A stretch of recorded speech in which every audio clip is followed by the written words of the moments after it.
Mbote na bino boza kolanda Congo Promo eza émission na bino bolanda kango mingi na Congo awa bolanda kango na Afrique bolanda kango pe na libana ya mboka. Donc oye comme institution boye bisa biso que notre tika ka na ligne na biso ya être impartial, être neutre, ko traiter ba dunyoso na ndenge na même pied d'égalité. Alors tozo continuer ko servir bino na cadre ya Congo Promo. Tozala nkumu qui va être comme d'habitude, nkumu qui va être Mbote ndeko Michel Longi. Ba téléspectateurs ya Gabon, ba benga biso na Gabon, ba sepelaki na émission elekaki tout ça. Bon, moi résumé par rapport na secrétaire général à parti à Ngobila, gouverneur Ngobila Toyambaki awa, moi réaction et puis comme ça to na bozindo à émission lelo. Oui, réaction ezalika kapona gouverneur Zantini parce que toujours mon a été bato ebele baza na besoin surtout bato ya diaspora ba réaction ezaliki ba représentant na bango pe ezala parce que Touroyo, peut-être, ndenge kotambola, soki, bango pe bako voter,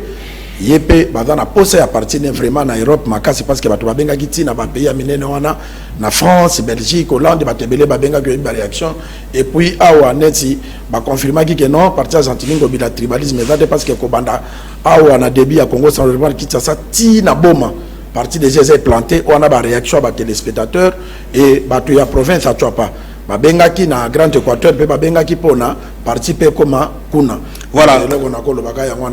Voilà, ça c'est ce qui s'est passé na partie à secrétaire général gouverneur Ngobila Toyambaki secrétaire général yaé a on a plateau ya Congo Promo. Alors na Congo Promo il y a de cela quelques semaines tu sais bino ba situation zo le kala mokoto bazo benga biso makambo ya PSP bazo benga biso makambo ya parc national oyo mokonjambo kalobela ngo na congrès que mokoto peut bénéficier tout ça mais en tout cas population à mokotazo se plaindre par rapport à la situation. Alors toutes les questions liées à mokoto, toutes les questions liées à makambo ya mboka à côté wana na actualité musu tolobela ngo lelo na Congo Promo ya lelo tozo yamba bongo honorable Célestin Engelemba Bokume aza donc député national élu bien sûr il y a circonscription électorale ya mokoto. Honorable vote papa. Vous avez moi courage apparemment vous avez maliri. Nazara toujours na courage. Donc makasi ezate nazara toujours na courage. OK. Alors to se paye pour répondre à invitation na biso à Congo Promo to yambio na bolingonyoso. Alors boti kokanga session na bino ya Mars Cécile bobani vacances bandi na moi mukuse résumé oyebisa biso nini bino ba député du manière générale bosalaki na session wana et puis yo en tant qu'élu à circonscription à Mokoto moi ba démarche osalaki rien que pour na makambo ya session wana pour na circonscription na yo. Bon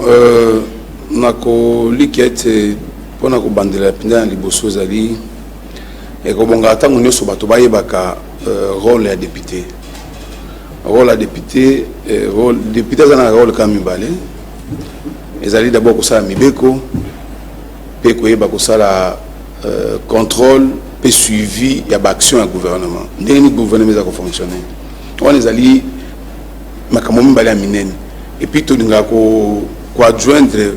ils allaient na katika na yango, était causé une interface entre l'État et la population. Interface à l'État et la population, qui va défendre la population na yo, na likambo sungo fakala, likambo population zango na kaka yo yeb nango ko yebise pas boye, na kanisi ezali oyo ebongi pona oyo o ba bongisa pona député national tout comme provincial. Mais pour la session oyo to yaki eza session ya mars, session yo makambo yo sizai makambo mingi salemaki,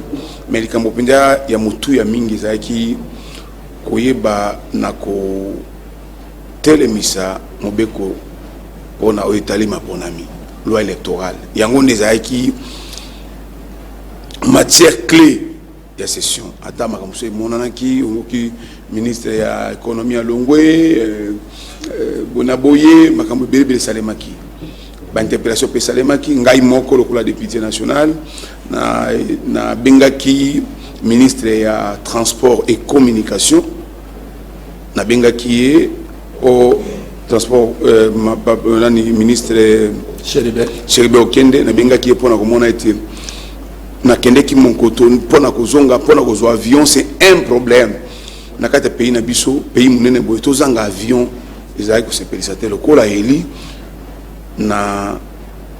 kati ya kotala makambo na mona ki tsaki paramètre mabe pe na benga ki pour ça question d'actualité pour yebisa biso na kanisi bozo ka sango siko te bazo bunda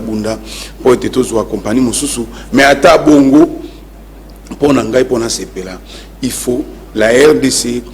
na munene na ye na potentialité na ye azo ba avion propre ya biso moko au lieu de ko defa ka ezali malamu mingi te donc ezali makambo mingi tout ça ki makambo belé ba député belé ba ça ki makambo mingi kasi likambo mutu ya ezalaki kosala mobeko pona makambo asini po soki lelo élection salimité donc ba eko lobaki ezali biso Assemblée nationale to pesa ki mobeko te to sisi musana na biso et na kanisi ke na vision ya chef de l'état tozo kende poto respecter date butoir pour être ba élection et salema wana na résumé ya oyo nyuso salema ki makambo salema ke belé mais likambo munene ezalaki autour ya loi électorale. Nkumu autour ya loi électorale likambo munene. Oui, merci honorable na okinde molobi mais ngai na kotuno kaka question pour l'intérêt ya Monkoto parce que ce qu'on a se rappeler tous ala kana na parler depuis le chef de l'état lobela ka Monkoto. Bana Monkoto bazo benga biso na Congo promo ba lobi parc eza ya bango mais jamais mona Monkoto atikala ko koma déjà parc wana. Bani nezale belé et puis oza eli ya Monkoto mais ozali député national ya Chwapa. Chwapa za na forêt. Lelo ba makamba forêt bazo lobelela. Intérêt ya Chwapa za nini et puis intérêt ya Monkoto nini oyo bundeli lelo pona Monkoto se retrouver na ndenge parc na bango interdiction ezali ba makamba belé et comment na parc bana Monkoto. Intérêt na bana Monkoto parce que batinda ke po bundela bango ando intérêt général au Tiko loba wana. Nazo ba kisape kumu na kwa au Tiko loba c'est très important. Awa et comme géopolitique et salamaneti c'est pas écrite mais eza et comme bongo généralement déjà ce n'est à la Congo central on a tra dans Congo central j'ai caminé à Mibaba même ville à Kinshasa ba gouverner dans la kaka ba maintenant ba place normalement biloko net environnement biloko net ba ICCN biloko net ba nini ba to bénéficier na ba parcs nationaux il fallait pas à la originaire à côté alors mais apparemment Monkoto même le gouverneur de la province comme un originaire de la province bazo bénéficier na yango alors yebisa biso na nos situation il y a parc national il y a Monkoto relation il y a ICCN na population et puis parce que population azo se plaindre pauvreté za makasi bon vous posez ma question ya mutu ya mingi na ebite soki na ko kabola yango ndambu parce que vous avez tout l'état na ebite soki na ko zongo mbala moko ndambu bato ba na linko lo bak nazali député à Chwapa nazali député à Monkoto nazali député national natalaka mboka mobimba étando mobimba ya Congo tous les 26 provinces na kokota na makambo ba répartition ya ba poste te on etali mukonza mboka ndenge okanisa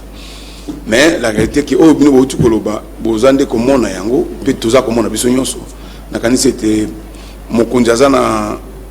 ba service na ye ezotala pe makambo rôle ya mwana pe honorable ya ko décrier oui rôle oui si ya ça ne va pas na kanisi toza na loko musuti parce que badinga na yo neti badrier po banatanga ye na ba Congo alobelaka peke non awa il faut mutu ba Congo azala il faut ça c'est normal oui on a tolobaka yango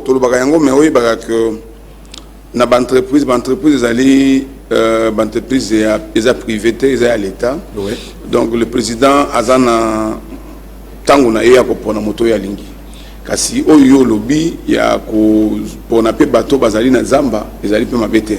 na kanisi ezali parmi ba critères oyo mokonza mboka batalaka kuna na kokota penda mingi te parce que ezali réservé na domaine moko songolo kasi na koyebisa bino que parc ndenge ezali parc national Salonga ezali pona Monkoto te ezali pona biso nyonso parce que ce totali Chwapa Bukungu azali boende azali toke kuna na Lomela azali dans Lomela Lomela azali to côté Kasai ba dibele côté Kasai central oui non toza na DGC dans central toza pe na Sankou toza na Lomela pe Kole non ikelaka kotindam côté ya Longa wana ba pe na parc salon Maindombe pe azali mais na ikela pour dire c'est le plus grand parc national il y a Afrique non il y a Afrique deuxième ya monde mais ce qui bato baza kolela musala on a depuis to yaki tozo bunda na yango tozo loba pe parce que toza na posa ya ba retomber mais na koyeb c'est bino ki ezali ka parc national Salonga te nakanisi nazana makamususu pona parc ya Virunga boyo katanga tokozonga wa tokoloba yango nazotala na pe na commission environnement nazotala kaka parc ya Salonga te mais ba parc penio so comment ça se fait la gestion. C'est comme si ezopesanga moi kaka et ben peut-être moi passer communauté internationale azotinda biso to batela kasi pa mo baza ko linga biso te na nsi oyoki makambo za ko bimawa botika ngana bima libanda na makambo bino botuni na makambo yo ezobima siko ya que communauté internationale balobi ba prolonger ba continuer ko tia c'était na embargo ya pays na biso po to sombaka mindoki te pourtant ba ibito toza agressé mais so comme na likambo ya zamba na biso non la RDC vous devez protéger, vous devez ratifier cet accord pour to battre la zamba to battre la mai to mais ba retomber zalini apa ko battre la wana est-ce ba retomber zalini toza koluka biso to ebi te pona biso na Chwapa Salonga Wamba Lomako Luo ezali biloko toza na ko battre la yango penza faut to battre la yango mais et là que tout ça que Lucas Siko na kati ya parlement tout ça que Lucas tout mona ba retomber na yango était toju makada me apo e utina zamba na biso tozui izini opo e utina mai na biso e utina ba tobia na biso mais ce que ça le matin tango nyoso bokozo kangana za ko crier tango nyoso oti na lingi koyo ko mona yango te c'est avec nos ressources naturelles que nous devons en bénéficier ona ezali kambo ya munene oyo zoyoka Monkoto tokotika yangote tolingi parc na biso ezala mais parc po ezala e bongi pe parc ye ba été biso ba imboka tozana droit to bénéficier ceux qui ont bénéficié et au sama la monter donc ceux qui ba population bazo ko loba toza ko bunda lokola siko tozana démarche à pêche toza ko bunda été ICCN ba ye ba ko reconnaître ba pisa biso tango pona ceux qui ba lingite to yo kanate population za kolela na yango tokundima ete bango basa misana bango mais il faut toyokana na ikamba pêche so balingite toyokana te alors toza toujours kobunda mais za likambo te ya tokebi tumba te mais na mayele pe na bokutu nyonso na kimia ete tokoba kokoma na solution ona ezali lokola mwa makanisi na lobby pona makambo tali parc mais biso tota ka Salonga te tota ba parc nyonso ya Congo tokotika yango te tokomika ko bongisa malengo. OK yo ta député na solo ta ba nyonso ya Congo alors olobe makambo pêche tokozonga na mike mais toko ba tota po olobi ke apparemment bon angezo mona na te mais ce qu'on sait c'est que ba signature ba contre ça la président Félix Tshisekedi na premier ministre Boris Johnson ont dit qu'on démissionner ba signature qui accord moko akafi à 500 millions de dollars bon on peut-être essayer bima déjà alors ceux qui yo aux députés national aux la télé na commission environnement est-ce que bozaka tenter ya koyeba que non bon ngo et ya qu'est-ce que ba affecter comme ceux qui ba signer bon comment qui na noter na okata hote bien bozaka mbongo wana parce que population ba benga biso ke binonde ba ayant droit lokola so bimi député ou bien ozali notable binonde bolia c'est-à-dire ba ministre na gouvernement ba corrompa bino ba député ya place ba mazambe ezali pour que mutu aloba ndebo ba mbongo ezate na kaniti za mbongo te parce que mbongo ba ota ko signer obi ezate que na iko kumisa na iko sala propagande ya président de la République awate mais na iko kumisa na kumisa parce que ce moto so alika malamu il faut apprécier il faut applaudir liboso tozaki ko yimona yango te na ngasi kolandaki na makomi na biso na kolela na biso na plaidoyer na biso ayokaki na discours na ye atangi monkoto atangi ebulu pona koloba ete aza komona mabilo kwa chef de l'état ete bino ozolo balikambo ya zamba bozolo balikambo mai bozolo balikambo toubière mais ba projet palpable ezate yango ayibisi biso posa na ezali c'est-à-dire tout ça va projet gagnant gagnant au pesi biso plutôt pesi. Il faut quand même tout sentir développement na biso eza bongo te président signaki mais pour na mbongo ane longwa ekoma ezo ki tan na session otoye otokoya siko za toke ne mamboka za otoya tokotuna toyeba place mbongo ane ezali pe ko sala nini donc en tout cas na ko yebisa bino que législative o ezana mo changement depuis 2006 ministre mo longwa te donc honorable pour cinéma poto longwa n'eta pas no ko yebisa biso na bana monkoto bana na biso siko ke monkoto na tour oyo baganyata eloko te oyo ko assurer bango batika kaka na souffrance à mon corridor wana interdiction ke bakota ka zamba te ba mambisité et ko gagner eloko te na ndenge ko gagner eloko na intérêt na bango en contrepartie bongo ezoko mate ça yo rapport ya kolobake bana monkoto baza ko la bazana misala te introduction ebimi lisusu kaka ba ICC wana bakendaka bakangi zamba basali boye obebe makambo pêche même ata pêche bazolo baté moko bazo gagner le côté bazo pêcher pété oyebi makambo wana oui mais nayebi yango ta bazaka kana boloko wana bakangi zamba bakangi mai parce que bango ba ko vivre na nini mais c'est ça malit eza lito population ba ebisinga ki na lekisa yango te na pesa te pona yango moko na mokolo ya solo mbo ICC nezali na ba partenaire na ye bazali na makanisi malamu kasi makanisi yango ezali kovanda na kati ya mesa te et puis mbongo na ye pene ngatinda ka to yambaka spécialité moko ya environnement lobi atinda ka mbongo na ba garde fou atindi muta ko futa ka mutu na bango muta et puis il y a pas que ça mbongo ezo ya la ba peut-être difficulté na bino ezaki mbongo ezo ta ya ba créer carbone ba mbongo ebele ezo ya pas gouvernement central ezo le kana ba ONG donc c'est ça difficulté ezali alors bino siko il fallait bo bunda bino en tant que ba député na gouvernement pour que mbongo ele kana ba ONG te et le kana gouvernement central non non eza bongo mais yango tozolo batolobi boy soko zoyoka lelo mon côté comité kolobama na munoko ya mokonza mboka ete po amoni oyo toza kosala toza komona ete mboka biso po na biso ezali zamba na biso ndeko bikisa biso zamba na biso ndeko tonga balabala zamba na biso ndeko tonga ba pont zamba na biso ndeko pesa biso misala mais tango eza kosala mate ata mokonza mboka ngai lokola député national toko bunda bitumba te ndeko kivete mais toko tuna kaka ete DG ministre ya environnement likambo ezali boni mon koto baza kolela soki boyebi kosalisa bango te kuna pe kimia kozala te donc yango eza likambo te kaka po okomaki lelo okanga obuka non eza bongo te mais ba démarche ezali kokende pe na kanisi toza kolikete tokokuta lisu na ICCN tokokuta lisu na ba partenaire na ye po to mika koloba ete na makambo mike ebongesa le makapo te population azala à l'aise pe yo mutolobela bango mandat peso koma na suka qu'est-ce qui prouve kozala sur réel c'est ça bon il faut bunda pona bon nakanisi non mais exacte que na kati ya mandat ya 5 ans kusisa makambo so nakoyebisa yo loko moko ndeko na ngai est-ce que vous s'imaginer exacte que na mandat pourquoi balobaka moto azwa mandat mibale to mandat misato bamusu bazwa rapona nini parce que oko banda action mais continuer action na yo et nakoyebisa yo boy na mandat na biso oyo soki botali malamu ezali mandat moko na komikumisa te kasi ezali mandat moko oyo ezali ba bill 2 heures parce que les mandats moi écouté na ba obstacle belé to yé depuis to si cette élection le 31 décembre ba yé quoi ko confirmer sur quoi ba député na mois d'août donc tout ça là 7 mois et demi 8 mois le quoi ba député provisoire mais to ko ngolongola ngona kata mandat ils na kata mandat OK to yé conflit entre FCC na CAS un problème PPD ba ko tikate un problème mbongo zo monate kaka na wana covid ye makambo yeso na ba restriction mais ata bongo makambo mamusu to sali na son excellence Antoine Félix Tshisekedi na bamboka na biso mwa muke makambo to sali bato mususu mamusu na ba mbula ebele basalaka te voilà nazo ngelo pa to yala polo bi yola député national ba be ba virunga na ba parki mususu problème ezake no ba découvrir ba carburant disons pétrole eza na parc national à sawana ba parc nyos alors neti zam ezo bénéficier na biso na rien neti ba mbongo ezo yate c'est mieux to exploiter peut-être pétrole wana ko pesa biso mbongo voilà mutu na tokoka kotuna yo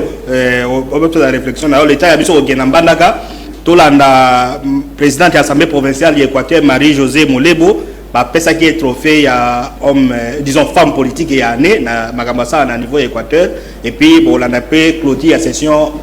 ordinaire ya mois de mars na Assemblée provinciale d'Équateur toujours dirigée par maman Marie-Josée Molebo au présidente de l'Assemblée provinciale d'Équateur tout en reportage wana. C'est dans une atmosphère émouvante caractérisée par une forte présence de la gente féminine que la dynamique des femmes intellectuelles a signé sa sortie officielle. D'une pierre deux coups, de diplômes d'ambassadeur pour la paix ont été décernés tour à tour à la présidente de l'organe délibérant Marie-Josée Molebo et au gouverneur de l'Équateur Bobo Boloko. Un mérite pour la gestion orthodoxe de la province avec comme effet tache d'huile la cohésion, la paix et le décollage de la province. Après la projection des réalisations des deux personnalités, une brouette garnie de bêches a été remise au gouverneur pour les motiver davantage à reconstruire la province. Pour sa part, la présidente de l'organe délibérant s'est vue octroyer la statuette d'une femme portant un fardeau, symbole de courage, de constance et de persévérance en politique. Dans une vive émotion, Marie-Josée Molebo s'est félicitée de cet acte de noblesse, d'élévation et de reconnaissance exprimé par ses homologues femmes. Mon esprit managérial et mon courage exceptionnel m'ont rendu digne du présent couronnement. Madame la présidente de la dynamique de femmes intellectuelles, je vous rassure que je défendrai toute initiative de la dynamique de femmes intellectuelles allant dans le sens de promouvoir les intérêts de la fille et femme de l'Équateur. C'est-à-dire, le même ascenseur que vous m'avez doté aujourd'hui pour ma montée, je le retournerai sincèrement.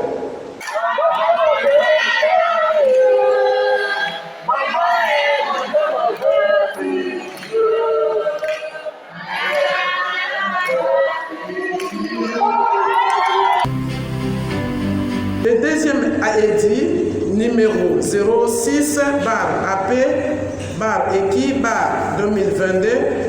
portant disposition de mesures relatives à l'organisation et au fonctionnement d'un festival pour la promotion culturelle dans la province de l'Équateur.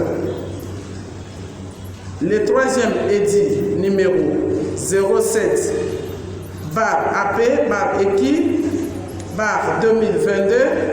portant reddition des comptes du budget 2021 de la province de l'Équateur. En outre, il est de vous signaler que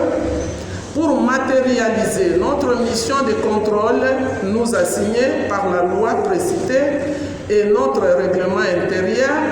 nous avions eu à créer 4 commissions de contrôle qui se présentent de la manière suivante. Commission 1, commission d'enquête parlementaire chargée des contrôles de la Direction générale de recettes de l'Équateur, DGRE. La deuxième commission, c'est la commission d'enquête parlementaire chargée des contrôles de l'exécution des travaux de construction et de réhabilitation des avenues Mouji, Libération, Justice et Révolution dans la province de l'Équateur, précisément dans la ville de Mbandaka. Voilà, Toti Galaka na Grand Équateur, acteur politique moko akendeki na fief nae na Boende, Feli Bosekota. Donc voilà, akoma ina Boende bayambaki ye total arrivé na niveau ya Boende, après nde tokozonga pona suite ya Congo Promo lelo.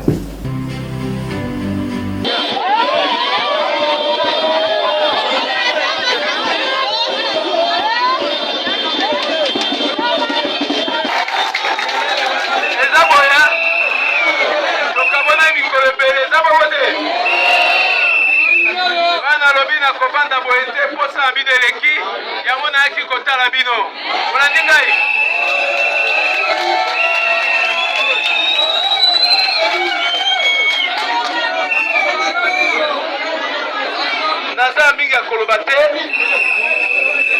iloba liboso ezali kake na bandako na bino boye bakosisteni mokonzi ya mboka na balosambo na bino na makambo ezoleka na mboka bozolanda ngai bobosanaka ye kotala losambo te bolandi ngai ye aza ndoi na ngai boyebi botiake na losambo. Merci ya mibale na ye kotala bino mpenza kotala bino nana mingi te ka boseta boyebi na yaka na maloba mingi te yango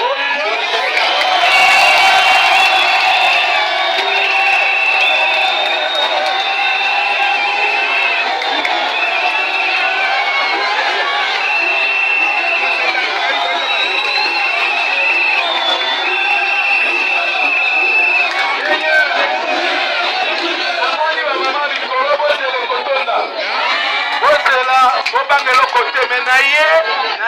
nana liloba mingi akoloba te nayokaki bino posa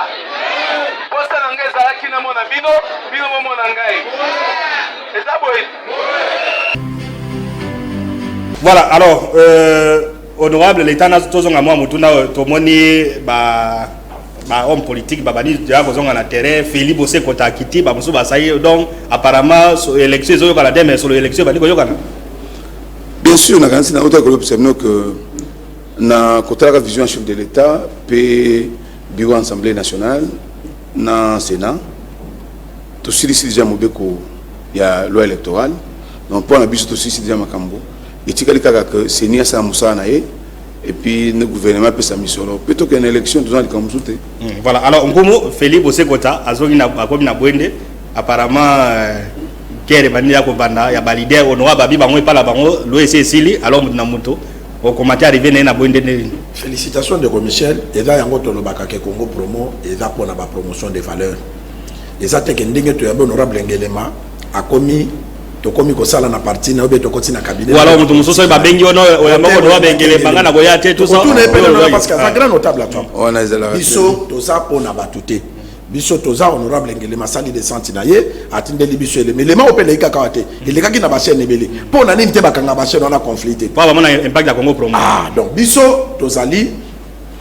monganga maladi soki aye to ko soigner ye félicitations à Philippe Osekota azali un grand notable ya Tchapa parce que muto alibosa tia radio et puis radio neza no dimat makasi donc Philippe Osekota est un grand politicien tant à comprendre déjà que okina dilobana lobini to kabana mo akala na ye to komonana donc ndeko akome pa ndeko na ye bandeko ne ba moni ndeko na bango donc yango mona ki ba to ebelo moni ve fele azo lo betikala kaka longola même chemise atikala na sengle po esengo ya attachement na peuple yango to lobaka ke to lingaka population te kapako akomisa biso mokonzi Philippe Osekota za député national te ni ministre ni azalaka kaka candidat ba votaka yete mais alembaka te malgré l'élection les kaka wana ya ba nomination ya bani mais Philippe Osekota za mutako raté te na ville la Bwende parce que apezaka voilà to pese deuxième chance et puis félicitations pour na kokende kotala base na ye ozongi na Mbandaka omoni ndeko Michel ba président ya ba assemblée provinciale bazala na esprit ya maman Marie-Josée tala banda komi ozomona so mutalela ke na Mbandaka biloko nyoso mokonzamboka azotinda ezo sala misala mais libosé zalaka na tongo président assemblée aye na ndaka gouverneur batindi kuna combien batindi ki ba $100 bon toka bola 40 misala mona na $20 wana on peut si quelques ba député ba kotinda bande kwa basa ba député na ba misala bana ba député na ba misala population batiki bango et lelo maman wana tanga comme to koma kino na Mbandaka to observer ki maman wana étant ba journaliste maman no mona ke na ndaka gouverneur te na tonga ko kende musala na yazongi ndako na ye ozo mona sikoyo Mbandaka misala e bandi ko salama pour te dire que batu o balobaka ke oui parité pas moi c'est dans bas les alakate même na Bible mais moi si de l'on a ndenge mon développé développer moi ça un facteur P parce qu'azo tanga classe a capable ba ko développer entité place azali même na ville à Kinshasa awa ngai nazamo na Barumbu nazamo na commune à Kinité mais batie moi si moko na commune à Kin au côté na bureau ya bourgmestre au sentir que dans un bureau et ça mon moi pour dire que to pe sakape misala na biso valeur pour na bateau bano makabiso population to gérer ba bénéficier voilà très bien alors honorable tozo ngalo mais toto lo belo comme awa il y a conflit entre politiciens na ba journalistes ne dibiso to ya miyo boye au moins na so yi c'est même projet de bengi mundu muso yo ya mako honorable Ngelemba et puis bateau de commission na baction na lobate ba otambola la songi on est dans simple peuple terre au comment on attend monsieur gouverneur de la province au comment on a député national au comment on a député provincial non yende mundo otambola la songi divisé pour mieux régner akobenga yo honorable o pasaki na Congo promo mais Équateur zero batata wili ba kongati lobi soit que pas wili ba konga yo ozo yamba Équateur zero Équateur zero bazaba twagi lo andote bengi yo boni bisanga na tenga kabana azamuta profunzolite azamuto aboyeti azamuto aboboti azamuto ya alors honorable moi bilo ba par rapport à la journaliste na bino ba autorité bokomi ko séparer bato bon na kanisi na beaucoup na observer c'est un pomme d'homme les a pomme ya moto et pomme éducation de base ya moto mais ils a bongoté parce que journaliste azali impersonnel journaliste azali pour moto nyonso azali incolore journaliste doit être incolore doit être impersonnel nazo mona tina moko tout ça débat na yangote bino eza musana bino boyi kapiko et puis boye baka ko yeba ko collaborer na moto nyonso oyo abongi te wa collaborer oyo andimité à collaborer na bino eza problème te mais makambo ya balobaki c'est un problème d'homme na kanti na kota mingi pour na ngota. Voilà, merci beaucoup. C'est un problème d'homme. Il nous faut des hommes yasika et c'est le cas ya école maternelle, école Nouvelle Espérance où ils ont na commune ya Barumbu. Ba oti ko sala collation disons bana ba oti ko si ça bana maternelle ba former bana na façon ya malamu pour que ba beliti yasika bazala bien et puis moi ya nkumu azali pe l'école wana Brian Elimu abimai pe lauréat école wana donc tout l'andana nos cérémonies à clôture ya année scolaire na école Nouvelle Espérance ya Barumbu ndé tozongi na suite ya émission Congo pour moi lelo.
Aujourd'hui, c'est pour les élèves maternels qui vont clôturer aujourd'hui, s'il vous plaît.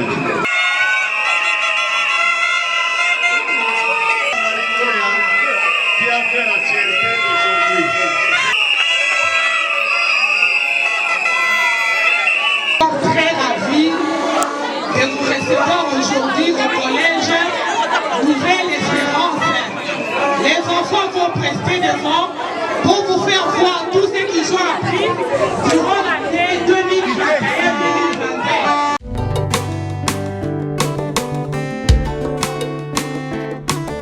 Juliana, te quiero, Juliana, te quiero, Juliana, te quiero. Oh, Espérance, oye, oh, Espérance, Espérance, oye.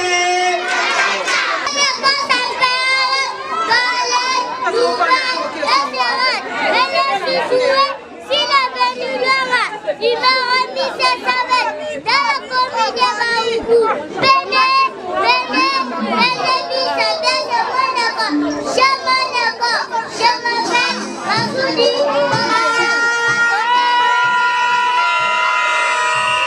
Je connais mon prénom, mais je connais les enfants. Parce qu'ici, avec les enfants, dans le cochon, ils sont dangereux et méchants.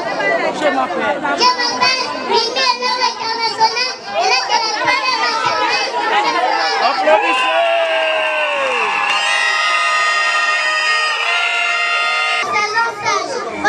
Écoutez s'il vous plaît. Il fait souvent froid. Elle débute les 15 mai et sa chasse le 15 septembre. Tous les arbres perdent leurs feuilles. Les lèvres sont bleues. Tout le moulin de la Les parents, vous voulez venir ici, comment vous venez dans notre pays, le public du Congo.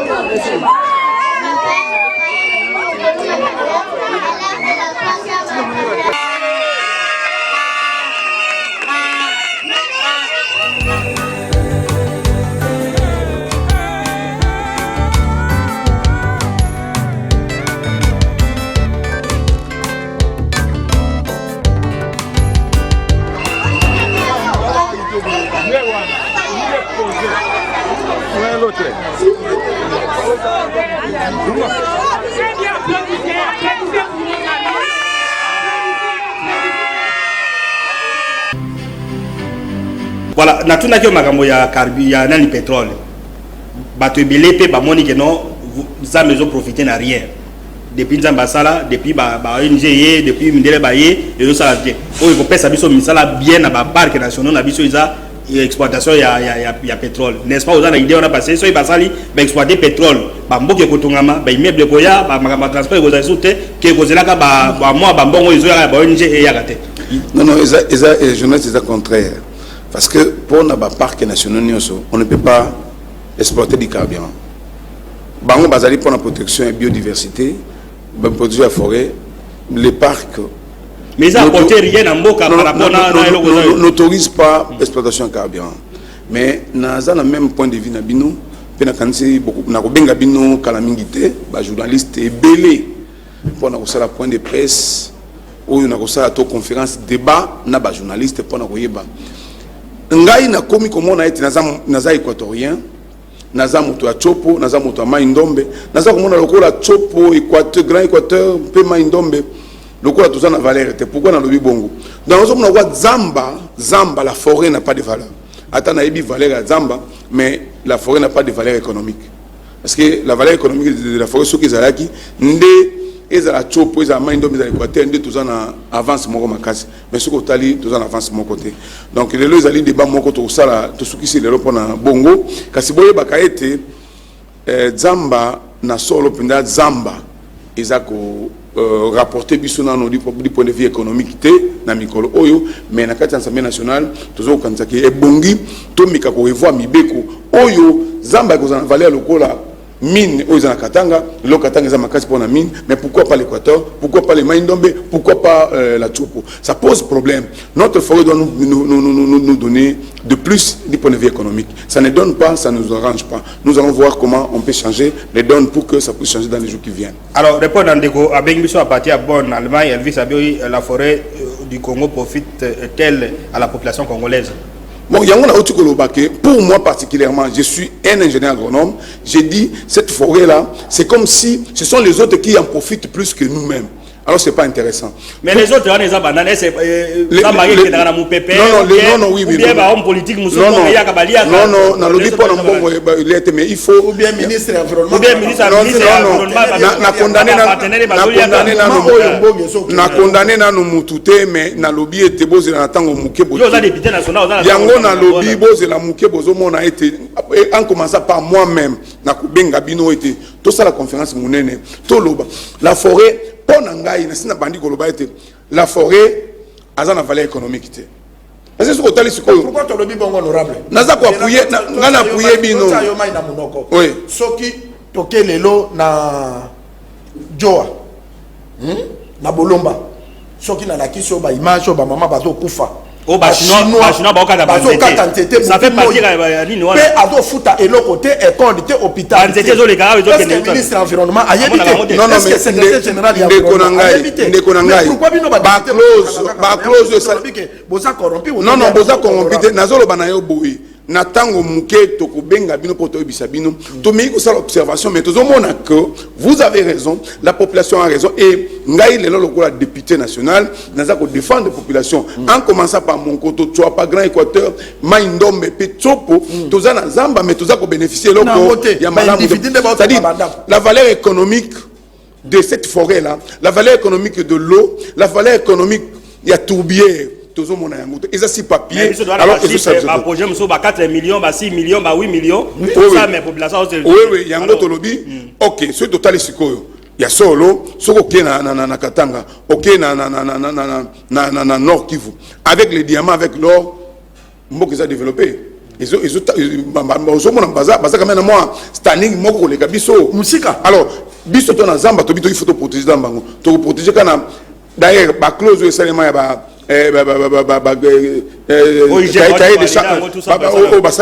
oh non ceux qui compagnie qui exploiter zamba et qu'on pèse moi bouillir moi ba clause et ça respecter mais alors des équilibres écologiques aux côtés. Alors c'est la communauté internationale qui en bénéficie mais ils ont bénéficié il y a un autre lobby il y a solo population oyo posé mituna bana raison biso lokwa baeli tango to banda session to kobengana pepi no boko za to bisa population que to moni boyete et bongi to sa mibeko ya solo sikoyo po ete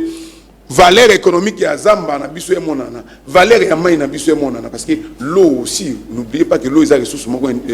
très importante na kati ya Congo surtout ba eau douce. OK Tozo ngela yo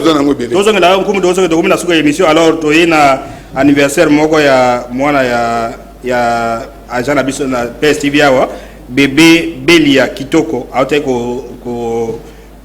célébrer anniversaire na le 30 juin donc to pesi joyeux anniversaire na Belia Kitoko to pesi pe na Christian Lokalo Wangi ya anniversaire le 1er juillet et donc bangonyo so balandaka Congo promo alors to komi na suka ya émission nkumu liloba et puis to aussi ça na honorable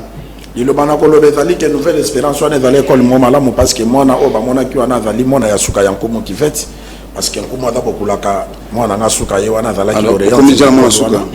oui ya comme ya suka déjà yo comme mona suka déjà ye wana bébé Brian ye wana zala ki l'Orient école wana c'est une très bonne école soko komi kaka na longo tuni kaka nouvelle espérance école wana très bientôt soki to solo na école bakobanda pe komona pib nango awa na Congo promo pour vous dire que eza pamba te longa na senga na chef de l'état zali biso awa to sala ka musala pona ko aider ba député aussi ko aider pe ba konzamboka comme président de la République to sala ka présenterité parce que dès to tie ba numéro wana bato baza ko pesa biso makanisi pona biso to komisaki des droits zali d'abord président de la République na ministre de l'environnement vraiment bato ya grand Équateur bazo le ndenge ba chinois surtout des provinces Équateur na chop ba chinois bazo kata banzete bien que IGF a ba ni ba contrat mais il no ba continuer ko kata chinois bazo continuer ko kata banzete ti de londe tozo lo ba awa alors Mokonzamboka abenga ba gouverneur la province pour na ko pesa ba instruction ferme que bato ana bakanga ba société na bango na parce que eza nango société parce que ba koro ba salaka population zo gagner les sinon azo ba moi couper les bois moi donner $200 donner et puis après ça va continuer ba monge bébé ba biloko moko ya ko sambusa mboka na biso parce que nzambe soka pesa ka biso richesse wana eza poto bénéficier nango so biso do bénéficier nango te tina nango ezate vraiment na ko remercier na peuple ya Monkoto na pesi bango bambote parce que bananda Congo promo na peuple ya Bolomba na confiance ba pesa ka toujours na Congo promo et na peuple ya côté bakata kuna na Équateur na chwa na mboka ni côté ya Wema kuna toza toujours na bino to komisaka ba rekete pa Mokonzamboka yango pe to lobi lisusu j'espère que Mokonzamboka na daka Congo promo oyo ako suspendre ba chinois wana pona exploitation ya bois na chwa to pesi pe bato ya Kasangulu ba école ya Kasangulu ba responsable école ya Kasangulu ba benga ki Congo promo ba biki bazo sepela ba bilo to lobi na ba école ba tunyo so otanga na ba école ya Kasangulu to pesi bango mboto alors bende commission pona ko bakisa to fallait faster population ya Bwende baza inquiet balongola bango na misala illégalement na côté ya EPST et nani bato ya Sekop to benga ki déter na tout ça to de la directeur on a sorti dimanche ozoya version ya vrai pona balongola ka mutu na musala ka te soki politique komika kendelo nkumu akomo mokonza longoli bato oya komo mokonza longoli bato siko bo continuer ce sont les dossiers que tozo ka semaine prochaine pona bato nyonso donc to kolobela spécial Bwende pona de balongoli bato na misala honorable Célestin Ngelemba Bokume député national to komi na soka émission Congo promo lilobano wa soka puis omoni Congo promo ndeni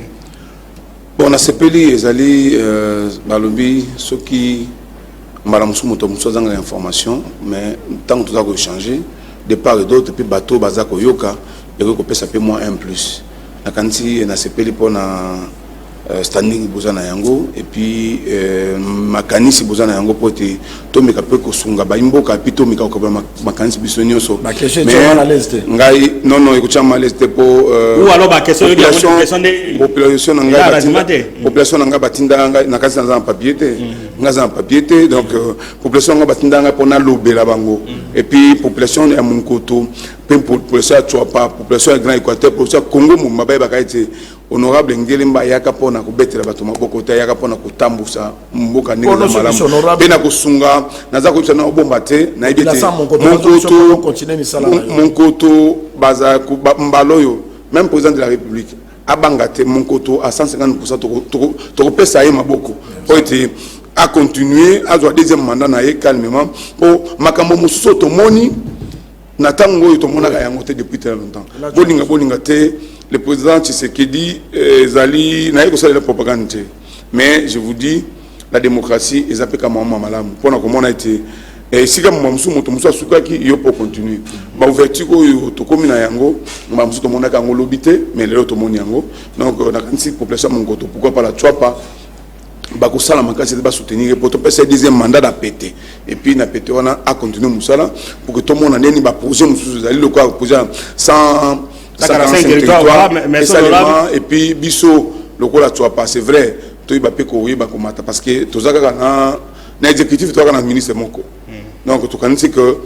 Tchwapa et ko na moko on a peine 10 députés na 4 sénateurs na ba députés provinciaux bazali presque 18 na ese nzamba kosunga na moi tango etika iti mandat ici là nzamba ko peso ba moyen pour que lisanga salema peut bana ko kende liboso et puis musa esa mandinga malam voilà lisanga salama to kende liboso donc unité o est plus important pour le développement ya mboka to kutani bongo na poste koya na Congo Promo émission zo continuer na ba réseaux sociaux et émission zo continuer après émission so vous avez besoin ya kozwa numéro honorable après émission ozo ba détail mususu obengi numéro aza député national boko so nayi surtout maka mususu o aborder na kati ya Congo Promo ndé to kutani na poste koya merci.